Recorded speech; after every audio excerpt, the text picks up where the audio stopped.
Talk about you, Connie, sitting over there shopping while we talking about Robert E. Lee. This is a picture of you shopping while we talking about racism and history in this country. Only white members of this board got up while we were up here talking too, because you don't give a damn, and it's clear. But I'm gonna tell you what the slaves, my ancestors, said about Robert E. Lee, since you don't know history, sister. Let me tell you that they said when he got the plantation, after he got off the field where 27,000 people died at Gettysburg, Connie, Robert E. Lee was a brutal slave master. Not only did when he whooped the slaves, he said, lay it on them hard. After he said, lay it on them hard, he said, put brine on them so it'll burn them. That's what Robert E. Lee did. And you set your arrogant self in here and sit on there shopping while the pain and the hurt of the people of this community is on display, because you don't give a damn and you should resign. You should have resigned 2 years ago when you choked a white man in his house. You should have resigned 2 weeks ago when you got on TV and said foolishness. And you should walk out of here and resign and never come back, because you are the example of racism in this community. You are horrible. Now to the rest of the board. You have an obligation to the people of this community, and 81% of them are black. And do you need a Klan rally outside, Mr. Goday, before you end it? Because holding it up means that you put that building in jeopardy. You do, sir. Because all over the country, they burning stuff down.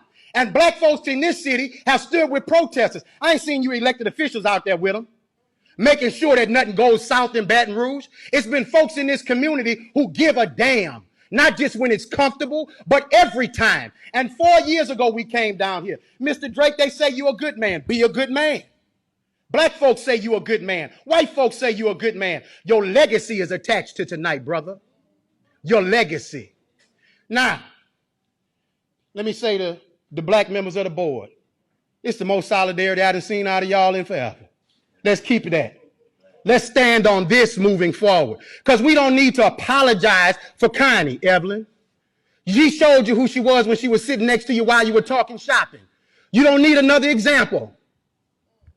Now, when do we as Baton Rouge stop being in 1856? If you want to name the building after somebody, how about PBS Pinchback, the first black governor of the state of Louisiana, when he was governor during Reconstruction? You want another name? Oscar Dunn, who was the lieutenant governor of the state of Louisiana in the 1860s, that gave the right for Darius Landis and Don Collins and Evelyn Ware Jackson and Tremel Howard to get here. You want to name it after somebody from Reconstruction? Name it after the people who fought for abolition of slavery. If you want to name it after somebody, honor the right people, the people who are on the right side of history.